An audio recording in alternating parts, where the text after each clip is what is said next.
Welcome to Shri చక్ర news బులెటిన్ల ముందుగా headlines. రుణం చెల్లించలేదని రైతులపై బ్యాంక్ అధికారుల దౌర్జన్యం. రైతు ఇంటి తలుపులు తొలగించిన బ్యాంక్ అధికారులు. తిరుమల లడ్డులో కల్తీ నెయ్యి దోషులను వెంటనే శిక్షించాలి. ములుగు జిల్లా కేంద్రంలోని సీసీటీవీ కమాండ్ కంట్రోల్ రూమ్లో సీసీ కెమెరాలను ప్రారంభించిన మంత్రి సీతక్క. మహిళలకు ఉచిత బస్సు ప్రయాణం వలన రిక్వెస్ట్ స్టాప్లో బస్సులు ఆపడం లేదంటున్న విద్యార్థులు, మహిళలు. అంతరాష్ట్ర గంజాయి ముఠా అరెస్టు. రూపాయలు 2.25 కోట్ల విలువ చేసే గంజాయి స్వాధీనం. బంగాళాఖాతంలో బలహీనపడిన అల్పపీడనం.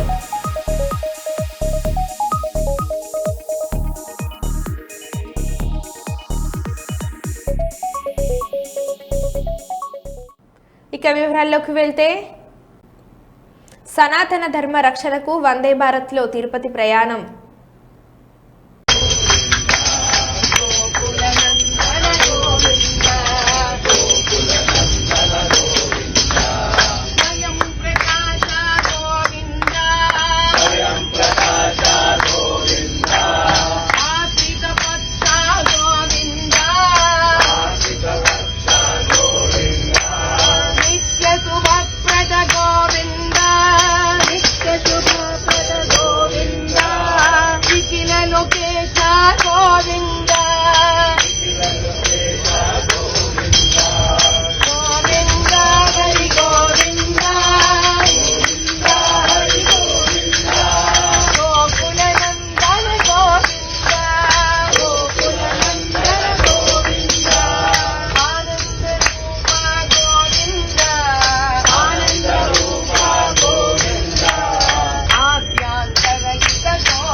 హన్మకొండ జిల్లా ఎల్కతుర్తి బస్టాండ్లో బస్సుల కోసం వందల సంఖ్యలో వేచి చూస్తున్న ప్రయాణికులు, మహిళలు.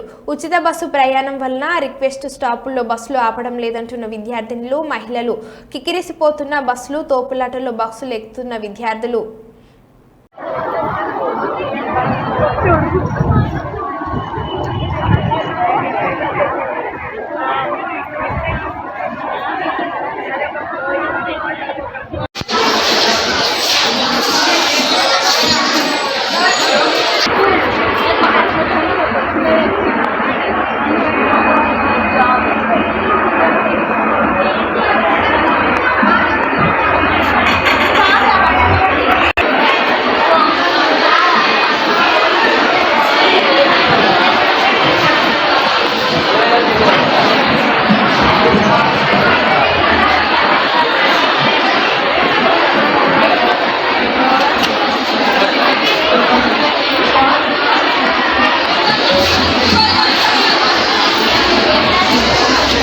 చిత్తూరు జిల్లా పాలమునేరు మొగ్లిఘాట్లో రోడ్డు ప్రమాదం. ఆగి ఉన్న లారీని రాసుకుంటూ వెళ్లిన చక్కెర లోడ్తో వెళ్తున్న లారీ డీజిల్ లీక్ అవడంతో మంటలు అంటుకొని ఆగి ఉన్న లారీ క్లీనర్ మృతి. చక్కెర లోడు బోల్తా పడడంతో లారీ డ్రైవర్ మృతి, మరొక వ్యక్తికి గాయాలు. రాత్రి 2 గంటల సమయంలో సంఘటన. హుటాహుటిన సంఘటన స్థలానికి చేరుకొని మంటలార్పిన అగ్నిమాపక సిబ్బంది. వరుస ప్రమాదాలతో బెంబేలెత్తుతున్న మొగ్లిఘాట్ రోడ్డు 20 రోజుల వ్యవధిలో 3వ ప్రమాదం.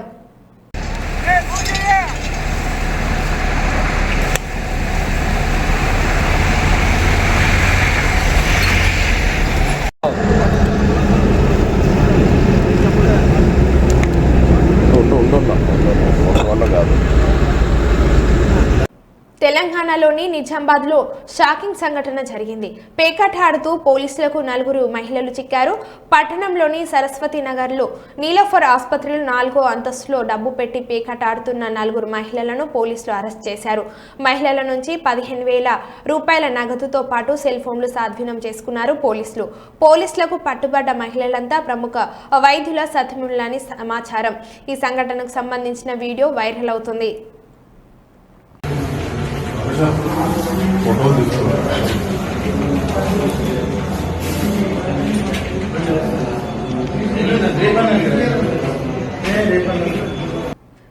నగరంలోని పాత బస్తీ నందు గల గడియారం హాస్పిటల్లో కురిసిన వర్షానికి గడియారం హాస్పిటల్లోకి ఒక నదిలా మరుగునీరు ప్రవహిస్తున్నా పట్టించుకునే నాథుడే లేదని సిపిఎం పార్టీ నగర కార్యదర్శి వర్గ సభ్యులు MFT Farooq K Ramakrishna, CPM party నగర నాయకులు ఎస్డి కాజా పాషా, మహబూబ్ పాషా తదితరులు కలిసి గడియారం హాస్పిటల్లో పర్యటించారు. ఇప్పటికైనా తక్షణమే నూతనంగా ఏర్పడిన ప్రభుత్వం అధికారులపై ఒత్తిడి పెంచి గడియారం హాస్పిటల్ అభివృద్ధిపై సమీక్ష సమావేశం నిర్వహించి డాక్టర్లను, నర్సులను, సిబ్బందులను నియమించి మౌలిక వసతులు కల్పించాలని, లేని పక్షంలో సిపిఎం పార్టీగా రాబోయే కాలంలో ప్రజలను సమీకరించి పెద్ద ఎత్తున పోరాటం చేసి ఈ ప్రభుత్వాన్ని ముద్దాయిగా నిలబెడతామని వారు హెచ్చరించారు.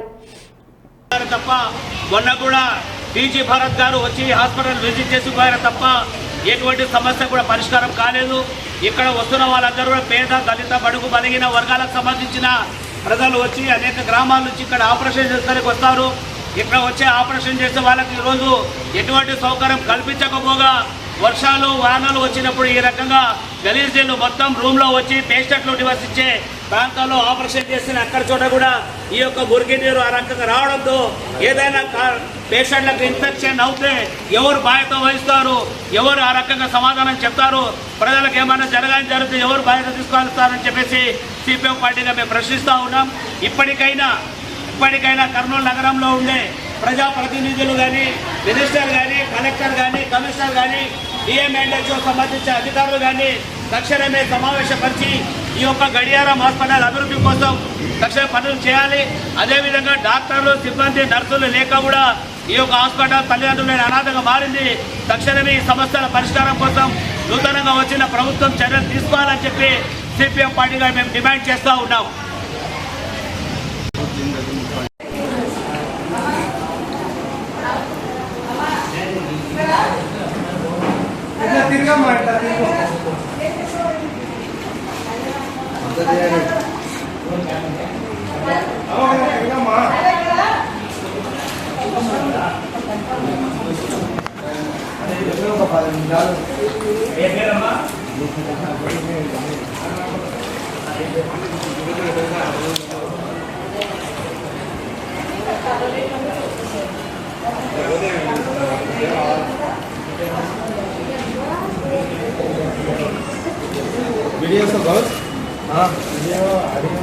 వీడియో ఆడి అన్నీ వీడియో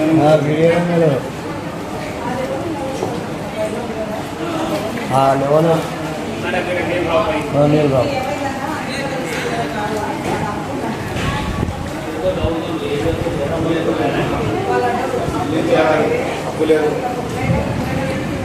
అసలు అబ్బాయి లేదా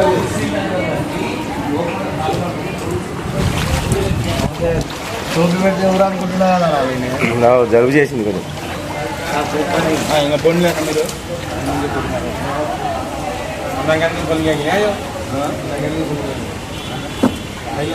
ఓపెనింగ్ కదా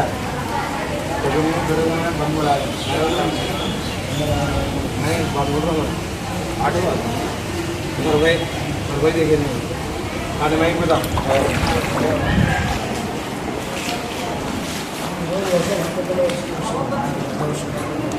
दिल्ली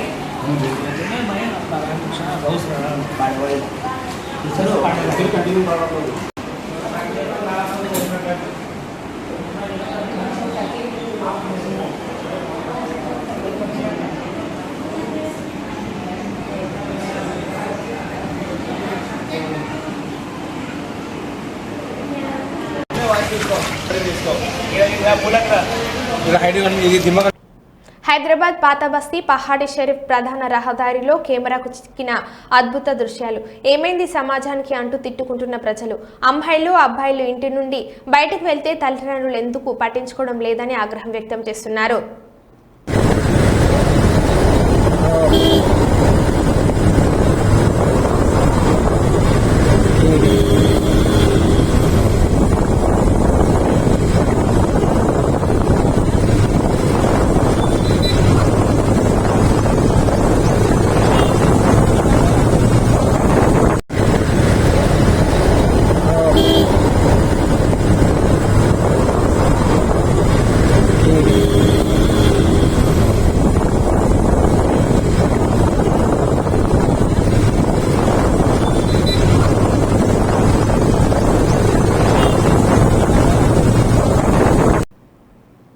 ఆంధ్ర ఒరిస్సా బార్డర్ నుంచి మహారాష్ట్ర బుల్దానా ధూలే జిల్లాకు తరలి వస్తున్న గంజాయి కంటైనర్ను తలమడుగు మండలం లక్ష్మీపూర్ చెక్పోస్టు వద్ద స్వాధీనం చేసుకున్నట్లు పేర్కొన్నారు. దాదాపు 900 కిలోల గంజాయి స్వాధీనం చేసుకున్నామని, దీని విలువ 2.25 కోట్లు ఉంటుందని అన్నారు. 8 మందిపై కేసు, 2ని అరెస్ట్ చేశామని తెలిపారు.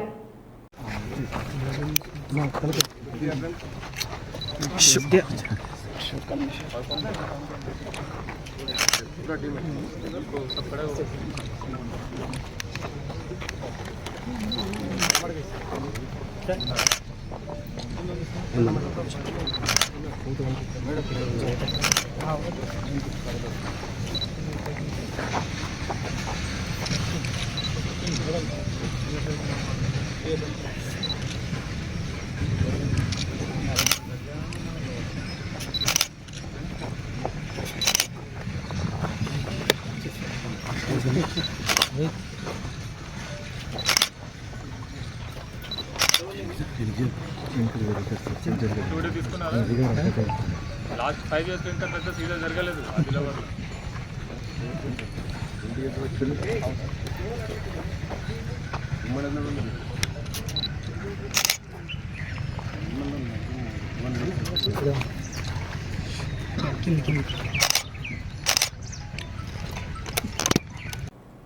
ఎన్నికలకు ముందు విశాఖ ఉక్కు ప్రైవేటీకరణకు వ్యతిరేకంగా మేము మాట్లాడాం. గత ప్రభుత్వం విశాఖ ఉక్కు పరిశ్రమను పట్టించుకోలేదు, వారికి కావాల్సిన రాయితీలు ఇవ్వలేదు, మైనింగ్ రద్దు చేశారు. చంద్రబాబు కేంద్ర పెద్దలతో మాట్లాడారు. విశాఖ ఉక్కు ప్రైవేటీకరణపై అసలు చర్చలేదు. వైసీపీ దుష్ప్రచారం చేస్తుంది. విశాఖ ఉక్కును ప్రైవేటీకరణ జరగనివ్వమని అధ్యక్షులు పల్లా శ్రీనివాసరావు స్పష్టంగా చేశారు.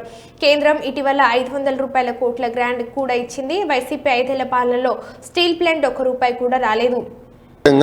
కేంద్రంలో ఆర్థిక శాఖ మంత్రి గారితో మాట్లాడారు, స్టీల్ మంత్రి గారితో మాట్లాడారు, ఎంపీలందరూ కూడా స్టీల్ మినిస్టర్ దగ్గరికి వెళ్ళారు, చర్చలు జరుపుతున్నారు.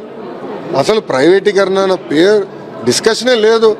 కానీ రోజు ట్వీట్లు పెడతారు వైకాపాలు. అదేంటో నాకు అర్థం అవ్వదు. అరే వాళ్ళకి ఇంకా బుద్ధి రాలా? విశాఖ ప్రజలు ఇంత తీర్పు వచ్చినా ఎందుకు దుష్ప్రచారం చేస్తున్నారు?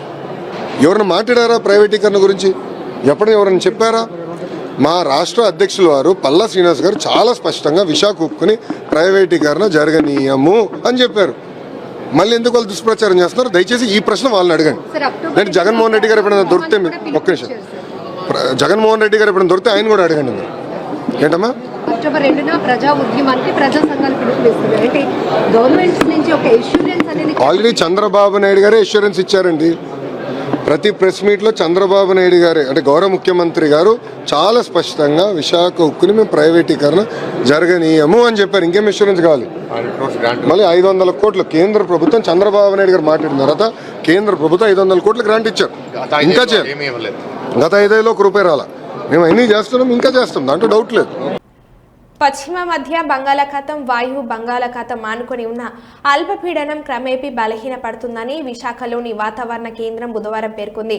దీని ప్రభావంతో రాగల 24 గంటల్లో కోస్తా ఆంధ్రలో 1-2 చోట్ల భారీగాను, చాలా చోట్ల ఓ మోస్తారు వర్షాలు పడే అవకాశం ఉందని తెలిపింది.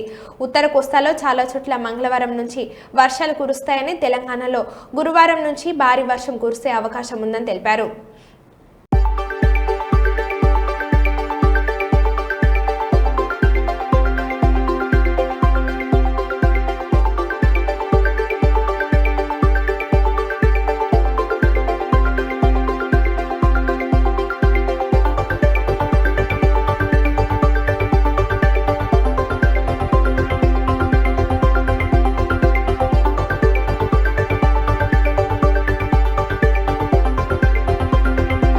రుణం చెల్లించడం లేదంటూ డీసీసీ బ్యాంక్ అధికారుల అత్యుత్సాహం.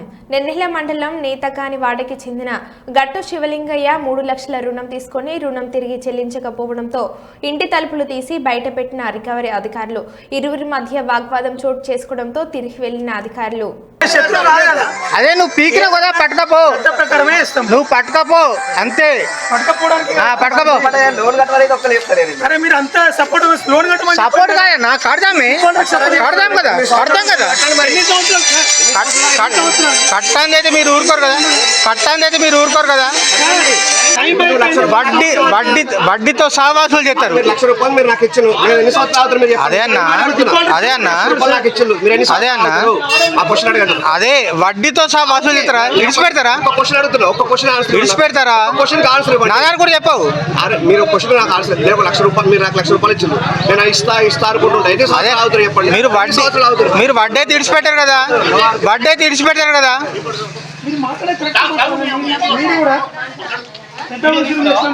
ఎంకరేజ్ ఫర్ సూసైడ్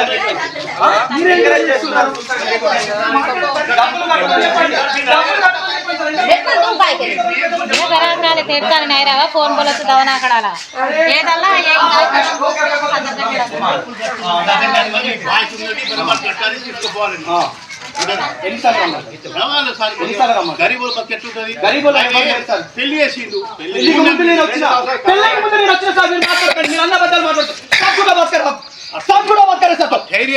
పెళ్లికి ముందు నేను రాలేదా? ఈ పెద్ద మనుషులు అడుగుదా? పెళ్లికి ముందు నేను నాకు ఆన్సర్స్ కావాలి. ఊర్లో పెద్ద మనుషులు ఉంచలే, నాకు సమాధానం కావాలి. ఫస్ట్ అది చెప్పండి. ఇక్కడ పెద్ద మనుషులు ఉన్నారు, ఆయన పంచాయతీ చేసిండ్రు, ఆయన అడుగుదాం. పెళ్లికి ముందు నేను రాలేదు సార్. ఎన్ని రోజులు టైం ఇచ్చారు సార్?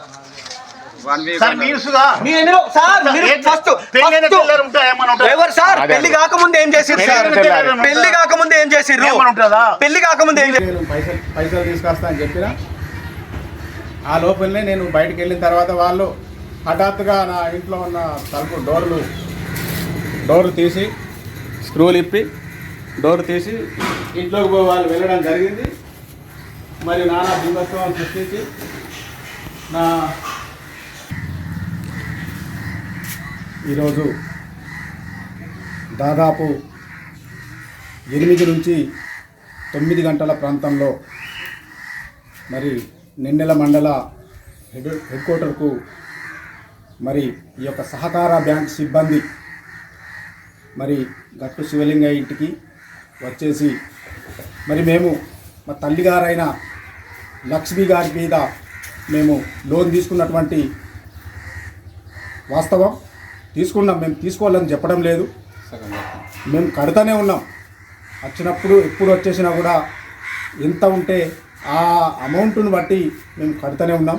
అయినప్పటికీ కూడా ఈ యొక్క సహకార బ్యాంకు సిబ్బంది ఎవరో ఒకరు ఫాల్తుగాడు ఆదిలాబాద్ నుంచి వచ్చినట వాడేమన్నా ఆఫీసరా లేకపోతే ఒక రౌడీలాగా ఒక చెలామణి చేస్తూ ఈ యొక్క మొన్ననే కట్టి ఇంట్లో గృహప్రవేశం చేసినటువంటి ఇంటిని మొత్తము డోర్లు ఒక రౌడీలాగా దొంగలాగా వ్యవహరిస్తూ మరి నట్లు ఊడదీసి ఈ యొక్క డోర్లను బయటకి తీయడం అనేటువంటిది ఒక సహకార సంఘం వారి యొక్క అధికారులకు శోచనీయమని చెప్పేసి కూడా నేను ఒక దళిత సంఘం నుంచి నేను తీవ్రంగా ఖండిస్తూ ఉన్నా. ఎవరైనా కూడా ఈరోజు ఆ ఫాల్త్ గాని కూడా చెప్తున్నా, ఎక్కడ కూడా అప్పు లేడా వాడు, ఎవరు లేకుంటున్నారు. ఒక్కొక్కడు కోట్ల కొద్ది ముంచిన వాళ్ళు సహకార బ్యాంకులను ముంచిన వాళ్ళు ఉన్నారు, సరస్వతి గ్రామీణ బ్యాంకులను ముంచిన వాళ్ళు ఉన్నారు, దక్కన్ గ్రామీణ బ్యాంకులను ముంచిన వాళ్ళు ఉన్నారు. మేము ఒక రైతులమండి, ఆలోచన చేయాలి. మేము మీకు అప్పు లేదని మేము ఎప్పుడు కూడా అనలేదు. మేము అప్పు లేదు అని అంటే మీ ఉద్యోగరీత్యా మీ దానికి మేము శిరస వహిస్తాం, మీ ఉద్యోగానికి మేము శిరస వహిస్తాం. మీరు ఏమైనా కూడా చెయ్యొచ్చు. మీరు మీ రూల్స్ ప్రకారంగా పోతే మేము మీకు తల వంచి మేము మీకు పాదాభివందనం చేస్తాం తప్ప మీకు ఉద్యోగం ఉండదని, మేము మీ సహకార బ్యాంకులో అప్పు ఉన్నదని మీరు ఇష్టారీతిగా గిట్ట ఏమైనా ఒకసారి ఆ ఆదిలాబాద్ ఆయన పేరేందో నాకు తెలియదు, కానీ నేను ఉంటే నీ గుడ్డలి కొట్టేటోని బిడ్డ, నువ్వు జాగ్రత్త. నీకు దమ్ముంటే నేను అంటున్నా, నీకు సవాల్ చేస్తా ఉన్నా. నేను నీకు అప్పు ఉన్నది నిజం, తీసుకో. కానీ ఇండ్ల మీద దాడి చేయడం అనేటువంటిది నీకు ఎవరు చెప్పిండ్రా భయాన్ని నేను అడుగుతా ఉన్నా.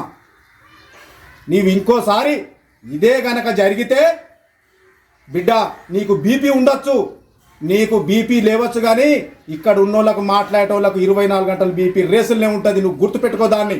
మేము రైతులం, మమ్మల్ని నువ్వు ఇబ్బంది పెట్టక మేము కడతాం. మేము లేదంటే నీ చట్టం నువ్వు ఏ విధంగా చేస్తావో మేము దానికి శిరస వహిస్తాం. రూపాయి పోకుండా మేము కడతాం. కట్టుకుంటూ వచ్చినా కూడా ఈరోజు మీరు అనుకోకుండా వచ్చి ఈ విధంగా దాడి చేస్తే మేము సమాజంలో మేము తిరిగే వాళ్ళం, మాకు ఎంతో కొంత గౌరవం ఉంది. మాకు ఈరోజు విలువ పోతే నువ్వు విలువ తీసుకొచ్చి ఇస్తావా? రేపు అదేవిధంగా దీన్ని చూసే ప్రతి ఒక్కరు కూడా దయచేసి, వీడియో చూసే ప్రతి ఒక్కరు కూడా మీరు దయచేసి మీకు 2 చేతులతో నమస్కారం చేస్తూ ఉన్నా. మీరు ఆలోచన చేయండి. ఈ యొక్క దౌర్జన్యాన్ని, ఈ యొక్క దాడిని, సహకార బ్యాంకు వాళ్ళ దాడిని మరి ఈరోజు మా అన్నగారు అదే సందర్భంలో మానసికంగా కృంగిపోయి ఏదన్నా అఘాయిత్యం చేసుకొని ఏమైనా ఉంటే మరి వాళ్ళు తిరిగే వాళ్ళ డబ్బులు ఎవరు చెల్లించాలి? మరి పోయే ప్రాణానికి ఎవడు గ్యారెంటీ రా భయ అని ఆదిలాబాద్ నుంచి వచ్చినోని నేను అడుగుతా ఉన్నా. ఈరోజు అదే మానసికంగా కృంగిపోలేదు కాబట్టి నీకు అవకాశం ఇచ్చిండు. అదే నా లాంటి మొండోడైతే గుర్తుప పట్టుకో, నీ తల పలగ దెంగటోడు బిడ్డ, నువ్వు గుర్తుపెట్టుకో, నీ గుద్దంత పలగ దెంగుతావు. నువ్వేందో అనుకుంటున్నావు, నేను ఇది సవాల్ చేస్తా ఉన్నా. ఇటువంటి పనులు నువ్వు మానే. ఇటీవల అమలాపురం పట్టణం రావుల చెరువు ప్రాంతంలో జరిగిన అగ్ని ప్రమాదంలో 14 మంది వరకు గాయపడ్డారు. వీరిలో ఒక మహిళ మృతి చెందడం జరిగింది. ఈ కుటుంబాన్ని ఆదుకోవాలనే ఉద్దేశంతో శెట్టి బలిజ హెల్పింగ్ హ్యాండ్స్, శెట్టి బలిజ సామాజిక వర్గీయులు నగదు సేకరించారు. ఇలా వచ్చిన నగదును బాధిత కుటుంబాలకు బుధవారం అందజేశారు.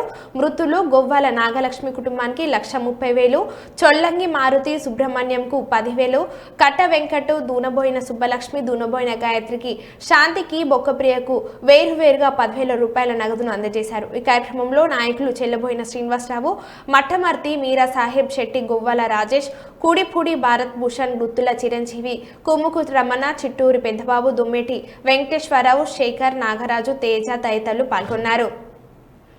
చేస్తే బాగుంటుందని అనుకుని ఈ సెట్ బెల్ట్ హెల్పింగ్ హ్యాండ్స్ గ్రూపులు స్థాపించడం, ఆ గ్రూపును స్థాపించిన వెంటనే పోస్ట్ చేసిన వెంటనే అక్కడి నుంచి మన సంఘ సోదరులందరూ 100 రూపాయల దగ్గర నుంచి 10,000 దాకా ఈ హెల్పింగ్ హ్యాండ్స్కి అందజేయడం జరిగింది. దీన్ని అందరినీ కలెక్ట్ చేసి 1,90,000 రూపాయలని ఇక్కడ వీళ్ళందరికీ కూడా ఆర్థికంగా సంఘం తరపున ఆదుకోవడం జరిగింది.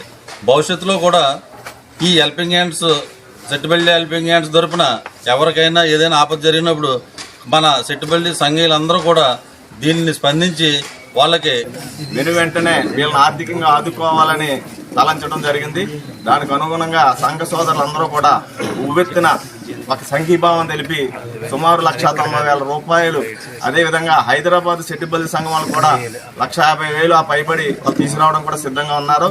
మరి ఆడ కలెక్ట్ చేసిన డబ్బుని మేము వీళ్ళ యొక్క ఆరోగ్యపరంగా కానీ ఒక ఇల్లు కట్టుకునే విధంగా కానీ ఉపయోగపడుతుందని ఈ రోజున మరి ఈ డబ్బుని ఇక్కడ వచ్చి అందజేయడం జరుగుతూ ఉంది. మరి తిరుమల లడ్డులో కాల్తీని ఈ దోషులను శిక్షించాలని డిమాండ్ చేస్తూ భక్తులు పెద్ద ఎత్తున ఆందోళన నిర్వహించారు. గడియార స్తంభం సెంటర్లో నిరసన ప్రదర్శన, మానవహారం, కాగడాలతో నిరసన తెలిపారు. మాజీ ముఖ్యమంత్రి వైఎస్ జగన్ దిష్టిబొమ్మను దగ్నం చేశారు. ఆమ్లాపురం శ్రీ వెంకటేశ్వర స్వామి గుడి నుండి గడియార స్తంభం సెంటర్ వరకు గోవింద శంకారావం పేరుతో నిరసన ర్యాలీ నిర్వహించారు. తిరుమల లడ్డు కాల్తీకి పాల్పడి హిందువుల మనోభావాలను దెబ్బతీసిన దోషులను శిక్షించాలని కోరుతూ నినాదాలు చేశారు. ఆమ్లాపురం గడియార స్తంభం సెంటర్లో మాజీ ముఖ్యమంత్రి వైఎస్ జగన్ దిష్టిబొమ్మ దగ్నం చేశారు. ఈ ఆందోళన కార్యక్రమంలో విశ్వ హింద్ పరిషత్, బజరంగ్ దళ్, టీడీపీ, బీజేపీ, జనసేన శ్రేణులు అధిక సంఖ్యలో మహిళా భక్తులు పాల్గొన్నారు. మానవహారం చేద్దాం, మొత్తం రౌండ్ గా గడియార నాయకుల దుష్ట చర్యలు తిప్పికొట్టేలాగా, వారికి శిక్ష పడేలాగా చేసిన ఈ దుర్మార్గపు చర్యల్ని మనం తిప్పికొట్టాలి. ఆ నాయకులను శిక్షించేలాగా, ఆ నాయకులకు శిక్ష పడేలాగా. గోవిందా గోవిందా గోవిందా.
మతాన్ని కించపరచాలనో ఎవరి మనోభావాలు మేము దెబ్బతినేలాగా హిందూ దేవాలయాల మీద హిందూ భక్తుల నమ్మకాల మీద దెబ్బతీయడం మాత్రం అతనికి బాగా తెలుసు.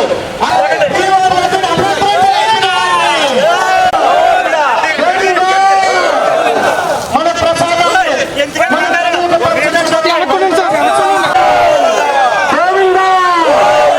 ఆ నాయకులు ఎవరైతే ఉన్నారో అపవిత్రం చేయాలని చూశారో ఆ నాయకులందరికీ కూడా మనం ఎప్పుడైతే గుర్తుపెట్టాం కానీ దయచేసి అందరూ కూడా అలాగే ఉండాలి. మొత్తం అందరూ కూడా గోవింద గోవింద గోవింద హిందూ మనోభావాలతో పనిచేసిన మనుషులు వెంటనే